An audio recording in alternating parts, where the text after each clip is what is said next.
First BCom విద్యార్థులారా, first BCom second semester students, మనం నిన్నటి క్లాస్లో ఇండిజినస్ బ్యాంకర్స్ అండ్ మనీ లెండర్స్లో ఇండిజినస్ బ్యాంకర్స్ గురించి, దేశీయ బ్యాంకర్స్ గురించి మనం డిస్కస్ చేసాం. మీరందరూ ఈ ఆన్లైన్ క్లాసెస్ని వింటున్నారని అనుకుంటున్నాను. ఇక్కడి నుంచి అయినా మీరందరూ ఒకళ్ళకొకళ్ళు చెప్పుకొని ఈ ఆన్లైన్ క్లాసెస్ వింటారని కోరుకుంటూ, మనం నెక్స్ట్ టాపిక్ అయినటువంటి వడ్డీ వ్యాపారులు లేదా మనీ లెండర్స్ గురించి మనం మాట్లాడుకోవచ్చు. మన ఇండియన్ మనీ మార్కెట్, భారతదేశ ద్రవ్య మార్కెట్లో అసంఘటిత రంగాన్నే ప్రముఖంగా పేర్కొనవచ్చు. ఈ భారతదేశ ద్రవ్య మార్కెట్లోని అసంఘటిత రంగంలో ప్రాతినిధ్యం వహించిన దేశీయ ఆర్థిక సంస్థల కోవకు చెందినటువంటి వాళ్ళే ఈ వడ్డీ వ్యాపారస్తులు. ఈ వడ్డీ వ్యాపారస్తుల యొక్క ప్రధానమైనటువంటి వ్యాపకం ఏంటంటే వడ్డీ వ్యాపారం చేయటమే. అయితే వడ్డీ వ్యాపారులతో పాటు వీళ్ళు ఇతరుల వ్యాపారాలు కూడా చేసుకుంటూ ఉంటారు. అయితే కొన్ని విషయాల్లో దేశీయ బ్యాంకర్లకి, మనీ లెండర్స్కి, వడ్డీ వ్యాపారస్తులకి కొన్ని వ్యత్యాసాలు ఉన్నాయి. ఆ వ్యత్యాసాలు ఏమిటంటే, వడ్డీ వ్యాపారం అనేది వ్యాపారస్తుల యొక్క ప్రధానమైనటువంటి వృత్తిగా చేస్తూ ఉంటే, దేశీయ బ్యాంకర్లు ఈ వడ్డీ వ్యాపారాన్నే ప్రధానమైనటువంటి వ్యాపారంగా చేస్తూ ఉంటారు. వడ్డీ వ్యాపారస్తులు దాన్ని వృత్తిగా చూస్తారు, దేశీయ బ్యాంకర్లు దీన్ని వ్యాపారంగా చూస్తారు. దేశీయ బ్యాంకర్లు అనేవాళ్ళు డిపాజిట్లని స్వీకరించడం, హుండీలతో వ్యవహరించటం, ఇలాంటి కార్యకలాపాలన్నీ కూడా చేస్తూ ఉంటారు. వడ్డీ వ్యాపారస్తులు మాత్రం సాధారణంగా వాళ్ళ దగ్గర ఉన్నటువంటి డబ్బుతో వ్యాపారాన్ని కొనసాగిస్తూ ఉంటారు.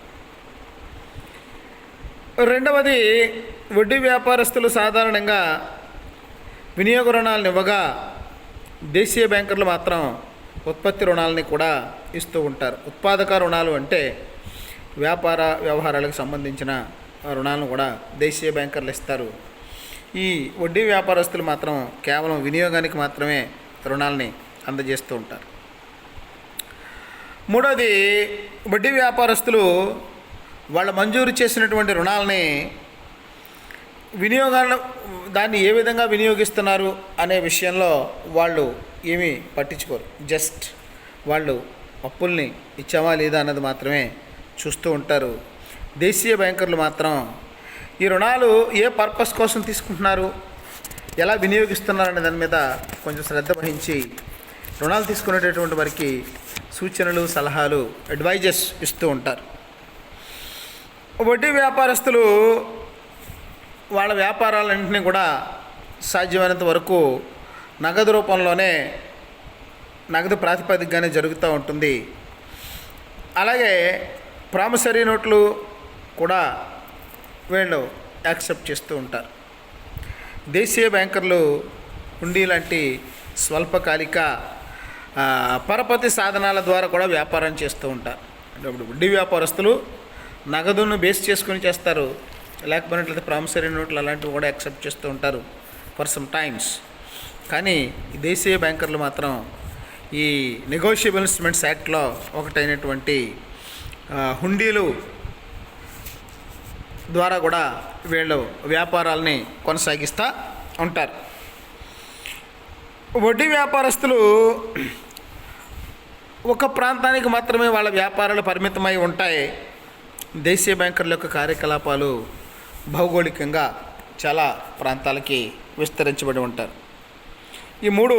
ఈ ఐదు కూడా వడ్డీ వ్యాపారస్తులు దేశీయ బ్యాంకర్లు మధ్యన ఉన్నటువంటి తేడాలు, అంటే differences between money lenders and indigenous bankers. వడ్డీ వ్యాపారాలని మనం వర్గీకరణ చేసినట్లయితే, అంటే క్లాసిఫికేషన్ ఆఫ్ మనీ లెండర్స్, ప్రధానంగా వృత్తిపరమైనటువంటి వడ్డీ వ్యాపారులని, వృత్తిపరం కాని వడ్డీ వ్యాపారులు అని రెండు రకాలుగా వీళ్ళని వర్గీకరణ చేయొచ్చు. వృత్తిపరమైనటువంటి వడ్డీ వ్యాపారులు ఏంటంటే వీళ్ళు లైసెన్స్ పొందడం ద్వారా వడ్డీ వ్యాపారాన్ని చేస్తూ ఉంటారు. ఇది ప్రధానమైనటువంటి ప్రొఫెషన్గా వీళ్ళు తీసుకుంటారు. రెండో కోవకు సంబంధించినటువంటి వాళ్ళు ఏంటంటే వడ్డీ వ్యాపారాలే కాకుండా ప్రధానమైనటువంటి ఇతర కార్యకలాపాలు కూడా వీళ్ళకి ఉంటాయి. అయితే ఆయా వ్యాపారాలు వచ్చేటటువంటి మిగులును మాత్రమే వాళ్ళకి పరిచయం ఉన్నటువంటి వ్యక్తులకి వడ్డీలకి రుణాలను ఇస్తూ ఉంటారు. అంటే భూస్వాములు, వర్తకులు, పెన్షనర్లు ఇలాంటి అనేక మంది ఈ వడ్డీ వ్యాపారానికి వీళ్ళు చెందినవారు అవుతారు. అంటే వీళ్ళది వృత్తిపరంగా కాకుండా వాళ్ళ పక్క రెండవ ప్రొఫెషన్గా వీళ్ళు దీన్ని చేస్తూ ఉంటారు. వడ్డీ వ్యాపారస్తులు గ్రామీణ వడ్డీ వ్యాపారస్తులని, పట్టణ వడ్డీ వ్యాపారస్తులను కూడా పిలుస్తూ ఉంటారు. అయితే గ్రామీణ వడ్డీ వ్యాపారస్తులు అందరూ ఏంటంటే వ్యవసాయదారులు, గ్రామీణ చేతి వృత్తి పనివారు, వాళ్ళందరికీ రుణాలను అందిస్తూ ఉండగా, పట్టణంలో ఉన్నటువంటి వాళ్ళు వ్యాపారస్తులు, పేద కార్మికులు, ఫ్యాక్టరీలో పనిచేసేవారు, ఇలాంటి వాళ్ళందరికీ రుణాలను ఇస్తూ ఉంటారు. సో ఇంచేత వడ్డీ వ్యాపారస్తుల వర్గీకరణ ప్రధానమైన వృత్తిగా గలవారు, ప్రధానమైనటువంటి వృత్తిగా కాకుండా వ్యాపారం చేసేవాళ్ళు, అలాగే సాధారణంగా గ్రామీణ వడ్డీ వ్యాపారస్తులు, పట్టణ ప్రాంత వడ్డీ వ్యాపారస్తులను విభజన చేస్తూ ఉంటారు. ఇవి వృత్తిగా కాకుండా వ్యాపారం చేసేవాళ్ళు ఎలాగంటే, ఫర్ ఎగ్జాంపుల్ రైతులకి ఎరువులు అవి అమ్మేవాళ్ళు, వాళ్ళు అరువుకి సరుకులను ఇస్తారు. ఆ సరుకు మీద తిరిగి పంటలు పండినప్పుడు కానీ అలాంటప్పుడు వడ్డీతో సహా వసూలు చేసుకుంటుంటారు. చాలామంది వ్యాపారస్తులు ఇలాంటి వ్యాపారాలను చేస్తూ ఉంటారు. పల్లె ప్రాంతాల్లో చేపలు పట్టే వారికి, ఇలాంటి వాళ్ళకి, మిగతా ప్రొఫెషన్స్ చేసుకునేటటువంటి వాళ్ళకి కూడా, ఈ కార్మికులకి వాళ్ళందరికీ కూడా వడ్డీ వ్యాపారస్తులు అప్పులను ఇస్తూ వాళ్ళ దగ్గర వడ్డీ కలిపి వసూలు చేస్తూ ఉంటారు. వడ్డీ వ్యాపారుల యొక్క ముఖ్యమైనటువంటి లక్షణాలు ఏమిటి అంటే the features of money lenders. అనేక మంది ఈ వడ్డీ వ్యాపారస్తుల్లో వివిధ రకాలైనటువంటి పద్ధతుల్లో వేరువేరు వ్యవహారాలు నిర్వహిస్తూ ఉంటారు. అయినప్పటికీ వీళ్ళ కార్యకలాపాలన్నీ కూడా కొన్ని కామన్ ఫీచర్స్ ఉంటాయి, ప్రధానమైనటువంటి కొన్ని సామాన్యమైనటువంటి లక్షణాలు ఉంటాయి. అవి వడ్డీ వ్యాపారులు అధిక మేరకు సొంత నిధులతో అప్పుగా ఇస్తుంటారు. వీళ్ళ దగ్గర ఉండేటటువంటి సర్ప్లస్ అమౌంట్తో వడ్డీ వ్యాపారాలని చేస్తూ ఉంటారు. వీళ్ళు ఇలాంటి సొమ్ములు ఎందుకు చేస్తారు, అలాంటి సొమ్ముతో వ్యాపారం ఎందుకు చేస్తారంటే దాని మీద కొంత సంపాదించాలి అనేటటువంటి ఉద్దేశంతో వీళ్ళు వడ్డీ వ్యాపారాలు చేస్తూ ఉంటారు. అప్పులుగా తీసుకునేవారు, అంటే వడ్డీ వ్యాపారస్తులు అప్పుగా తీసుకునేటటువంటి వాళ్ళు ఏంటంటే సాధారణంగా నిరక్షరాస్యులు, నిరుపేదలు, ఆర్థికంగా వెనుకబడినటువంటి వర్గాలు సాధారణంగా వడ్డీ వ్యాపారస్తుల దగ్గర అప్పులు చేస్తూ ఉంటారు. ఎందుకంటే నిరక్షరాస్యులైన వారు, ఆర్థికంగా వెనుకబడిన వారు వారి అవసరాల కోసం బ్యాంకుల చుట్టూ, ఇతర సంస్థల చుట్టూ తిరిగేటటువంటి ఓపిక వారికి లేక వాళ్ళు వడ్డీ వ్యాపారస్తుల మీద ఆధారపడి చేస్తూ ఉంటారు. ఈ వడ్డీ వ్యాపారస్తులు వాళ్ళ అవసరానికి వాళ్ళ కాళ్ళ దగ్గరకు వచ్చి వాళ్ళ మనీని ఇస్తూ ఉంటారు. తర్వాత ఇంట్రెస్ట్ని వసూలు చేయటం అనేది సెకండరీ కాన్సెప్ట్.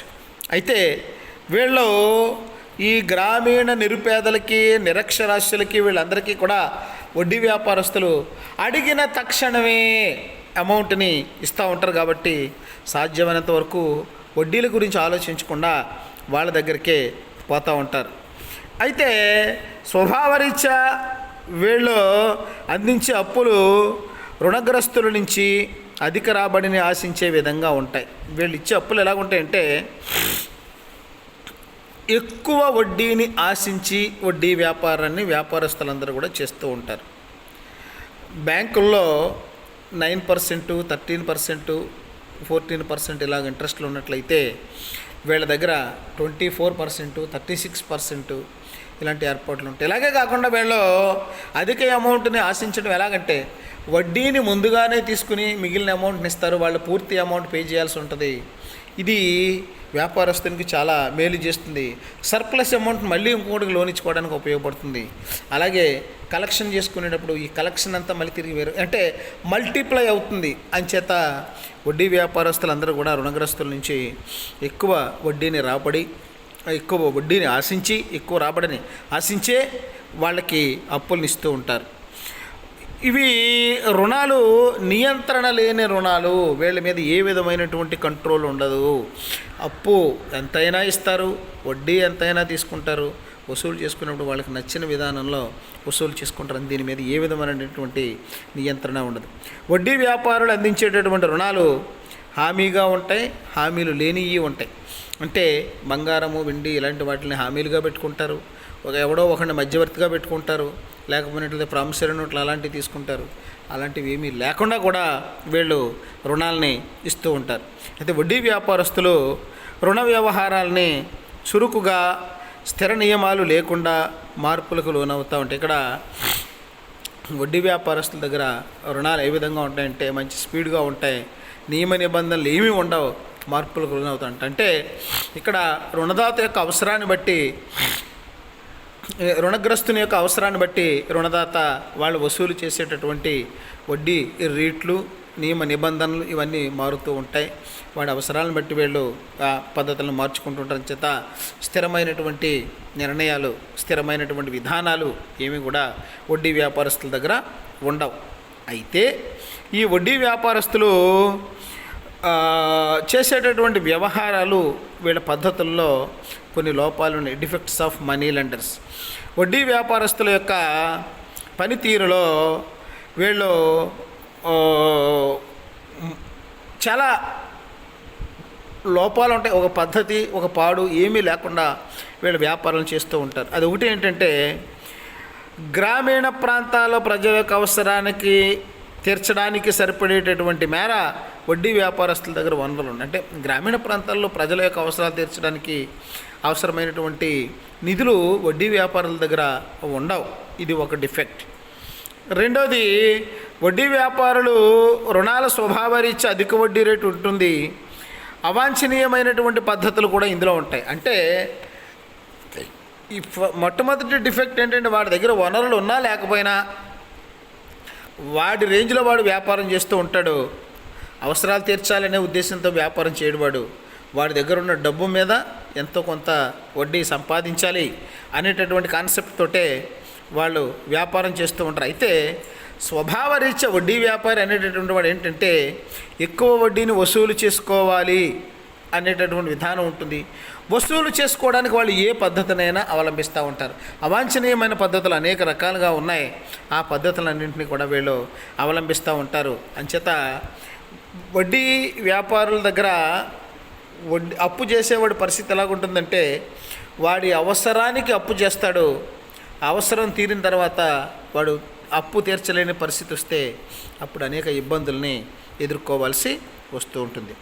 ఈ రుణాలు అధిక మేరకు వినియోగానికి అనుత్పాదక అవసరాలకి అందించడం జరుగుతూ ఉంటుంది. వినియోగానికి మరియు అనుత్పాదక కార్యకలాపాలు. ఈ పల్లెటూళ్ళల్లో ఈ నిరక్షరాస్యుల మధ్య వ్యవహారం ఏ విధంగా ఉంటుందంటే అప్పు ఇచ్చేవాడు అందుబాటులో ఉంటాడు. నీ అవసరం వచ్చినప్పుడు నీ ఇంటికి వచ్చి ఇస్తాడు.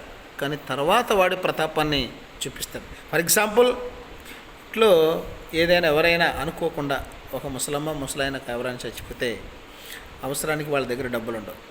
వడ్డీ వ్యాపారి పలకరించడానికి వస్తాడు. అయ్యో పాపం అమ్మ చచ్చిపోయిందా, నాన్న చచ్చిపోయిందా, నువ్వేం భయపడకు, డబ్బులు లేవనేం భయపడకు, నీకు అవసరమైనంత డబ్బు నేను ఇస్తాను, తీసుకో, ఖర్చు పెట్టు వాళ్ళు బాగా బతికిన వాళ్ళు ఖర్చుకి వెనకాడదు అని ఎంత అమౌంట్ కావాలో అంత అమౌంట్ ఇస్తాడు.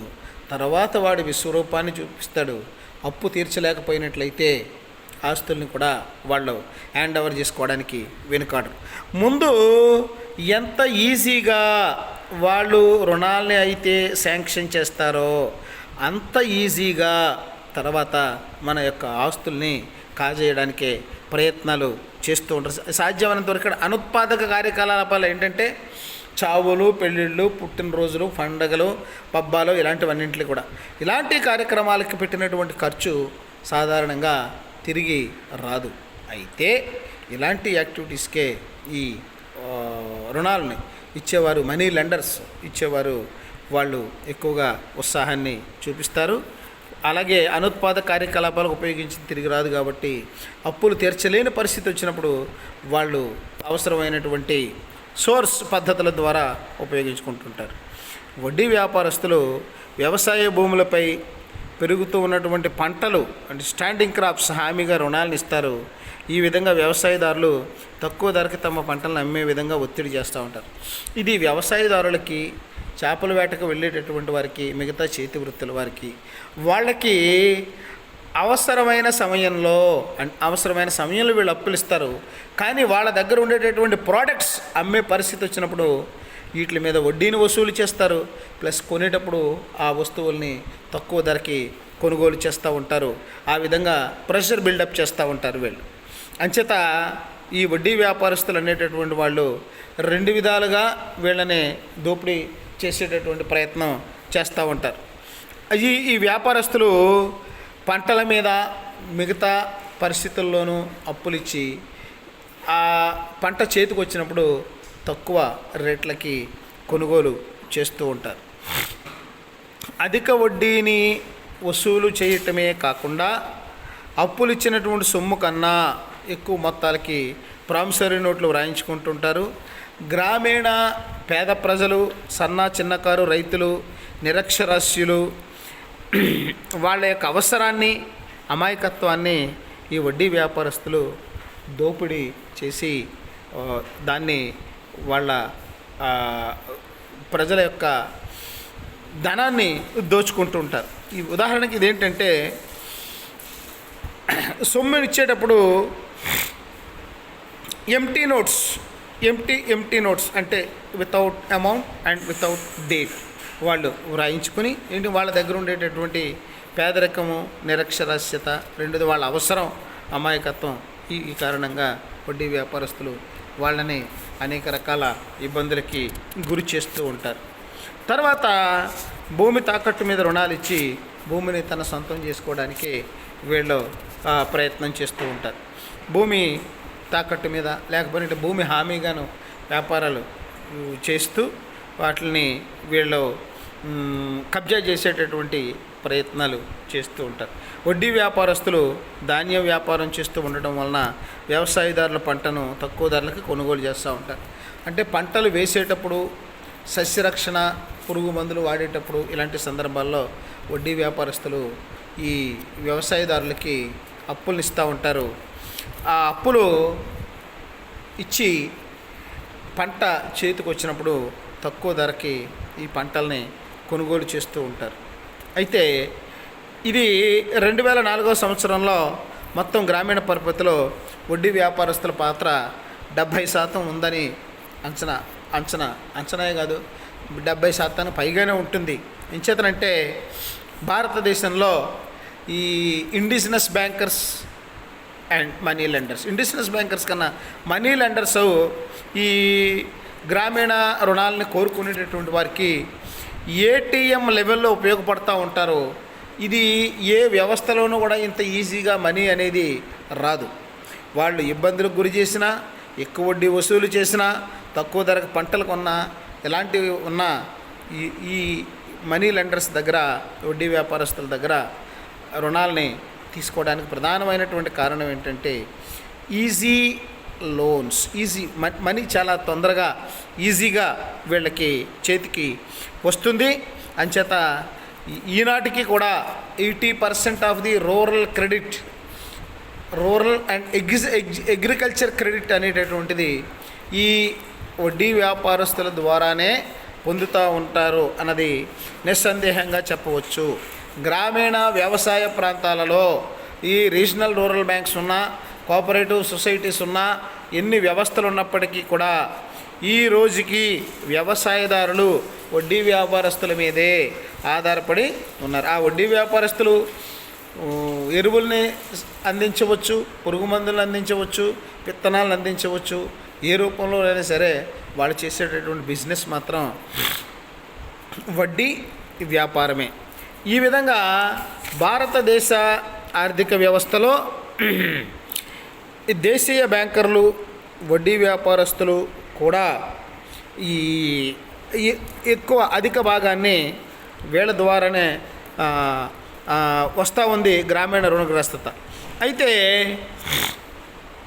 ఈ దేశీయ బ్యాంకర్ల మీద రిజర్వ్ బ్యాంక్ ఆఫ్ ఇండియా ఎలాంటి చర్యలు తీసుకుంటుంది అంటే దేశీయ బ్యాంకర్లు మెరుగుపరచడానికి తీసుకోవలసినటువంటి చర్యలు ఏమిటంటే, దేశీయ బ్యాంకర్లని రిజర్వ్ బ్యాంకుకి అనుసంధానం చేయాలి. అలాగే దేశీయ బ్యాంకుల్ని తమ యొక్క కార్యకలాపాల్లో బ్యాంకింగ్ మరియు బ్యాంకింగేతర కార్యకలాపాలను వేరుపరిచి చూడాలి. దేశీయ బ్యాంకర్లు తమ ఖాతా పుస్తకాలను తయారు చేసి ఆడిట్ చేయించి వాటిని ముద్రించాల్సిన అవసరం ఉంటుంది. వాణిజ్య బ్యాంకులు దేశీయ బ్యాంకుల మధ్య పోటీ తొలగించడానికి తగినటువంటి చర్యలను తీసుకోవాలి. వాణిజ్య బ్యాంకులు దేశీయ బ్యాంకులకి సహాయకారిగా వ్యవహరించేలా చూడాలి. దేశీయ బ్యాంకర్లు వివిధ రకాలైనటువంటి మోసపూరితమైనటువంటి చర్యలకి పూనుకోకుండా ఉండాలి. అయితే భారతదేశ రిజర్వ్ బ్యాంకు స్థాపన 1955లో జరిగినప్పటి నుంచి కూడా దేశీయ బ్యాంకర్ల పనితీరు మెరుగుపరచడానికి అనేక రకాలైనటువంటి చర్యలను చేపట్టడం జరిగింది. ఈ దేశీయ బ్యాంకుల్ని తన నియంత్రణలోకి తీసుకురావడానికి అనేక చర్యలను చేపట్టింది. దేశీయ బ్యాంకింగ్ అధునాతన బ్యాంకింగ్లో అనుసంధానం చేయటానికి కృషి చేయటం జరిగింది. వాటి కేంద్ర బ్యాంకు యొక్క వివిధ సేవలు లభ్యమయ్యేటట్లుగా సూచనలు చేయటం జరిగింది. రిజర్వ్ బ్యాంక్ ఆఫ్ ఇండియా ఈ దేశీయ బ్యాంకర్ల యొక్క అజమాయిషీలోకి చేర్చుకోవడానికి 1973లో కొన్ని షరతులను కూడా విధించడం జరిగింది. దేశీయ బ్యాంకులు ప్రస్తుత కాలంలో ₹1,00,000 ఉండాలి మూలధనం. అలాగే 5 సంవత్సరాల లోపు ఆ మూలధనం 6 లక్షలు ఉండేలాగా పెంపొందించుకోవాలి. అలాగే దేశీయ బ్యాంకులు కేవలం బ్యాంకింగ్ కార్యకలాపాలు మినహా మరి ఎలాంటి బ్యాంకింగేతర కార్యకలాపాలని చేపట్టకూడదు. అలాగే దేశీయ బ్యాంకులు సరి అయినటువంటి పుస్తకాలను వ్రాసి వాటిని ఆడిట్ చేయించి వాటిని ముద్రించి తర్వాత రిజర్వ్ బ్యాంక్కి సమర్పించాలి. అలాగే షెడ్యూల్డ్ బ్యాంకుల్లాగే పనిచేసే దేశీయ బ్యాంకులు కూడా నిర్ణీత కాలానికి తప్పనిసరిగా సరైన నివేదిక భారతీయ రిజర్వ్ బ్యాంక్కి సమర్పించాలి. భారతీయ రిజర్వ్ బ్యాంకు దేశీయ బ్యాంకుల యొక్క పనితీరు నియంత్రించడానికి పూర్తి అధికారాలను కలిగి ఉండాలి. భారతీయ రిజర్వ్ బ్యాంకు విధించినటువంటి ఈ పై షరతులన్నింటినీ కూడా దేశీయ బ్యాంకర్లు ఒప్పుకోనందున పైన పేర్కొన్నటువంటి పథకాలన్నీ అమలుకి నోచుకోలేదు అని చెప్పవచ్చు. రిజర్వ్ బ్యాంకు ఎన్ని రకాలైనటువంటి చర్యలు తీసుకున్నప్పటికీ కూడా ఈ రిజర్వ్ బ్యాంకుల ఈ దేశీయ బ్యాంకర్లు అలాగే వడ్డీ వ్యాపారస్తుల యొక్క పనితీరులో ఏ విధమైనటువంటి మార్పు లేదు. అయితే రిజర్వ్ బ్యాంక్ ఆఫ్ ఇండియా దగ్గర కొన్ని సౌకర్యాలు పొందాలనుకుంటే దేశీయ బ్యాంకర్లు కొన్ని రకాలైనటువంటి షరతులను ఆమోదించవలసినటువంటి అవసరం ఉంది. దేశీయ బ్యాంకర్లు తమ యొక్క సొంత మరియు చిల్లర వ్యాపారం మానివేసి కేవలం బ్యాంకింగ్ వ్యాపారం మాత్రమే చేయాలి. అలాగే దేశీయ బ్యాంకర్లు ₹1,00,000 తక్కువ కాకుండా తమ సొంత మూలధనాన్ని చూపించాలి. తప్పకుండా ఖాతా పుస్తకాలు తయారు చేసి వాటిని ఆడిట్ చేయించి ముద్రించాలి. తమ వార్షిక నివేదికలను రిజర్వ్ బ్యాంకుకు సమర్పించాలి. అలాగే ఒక బ్యాంకు కంటే ఎక్కువ బ్యాంకుల వద్ద రుణాలు పొందడానికి అవకాశం లేకుండా చూడాలి. వారు బ్యాంకుల సమాఖ్యలో సభ్యత్వం తీసుకోవాలి. ఇండియన్ బ్యాంకర్స్ అసోసియేషన్ దగ్గర మెంబర్షిప్ తీసుకోవాలి. వీరు ఇవి బ్యాంకులు విధించేటటువంటి వడ్డీని వాళ్ళ రుణాల మీద విధించే వడ్డీకి వివరంగా తెలియచేయాలి. ఇవన్నీ కూడా దేశీయ బ్యాంకర్లు చేసినట్లయితే రిజర్వ్ బ్యాంకు యొక్క సహాయ సహకారాలు పొందడానికి అవకాశం ఉంటుంది. చిన్న తరహా మధ్య తరహా వ్యాపారస్తులకు అవసరాలు తీర్చడంలో ఈ దేశీయ బ్యాంకులు చేస్తున్నటువంటి కృషి 1972వ సంవత్సరంలో బ్యాంకింగ్ కమిషన్ ప్రశంసించడం జరిగింది.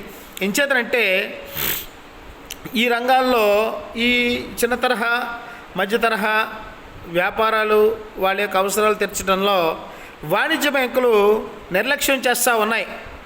అయితే ఈ బ్యాంకింగ్ కమిషన్ దేశీయ బ్యాంకర్లకు మరియు రిజర్వ్ బ్యాంకునికి ఎలాంటి ప్రత్యక్ష సంబంధం ఉండవలసినటువంటి అభిప్రాయం లేదు అని అభిప్రాయపడి దేశీయ బ్యాంకులు వాణిజ్య బ్యాంకుల యొక్క సూచనలకు లోబడి పనిచేయాలని, అవి ఎలా పనిచేయాలో రిజర్వ్ బ్యాంకు సూచించాలని ఈ బ్యాంకింగ్ కమిషన్ వారు తమ నివేదికలో పేర్కొనడం జరిగింది.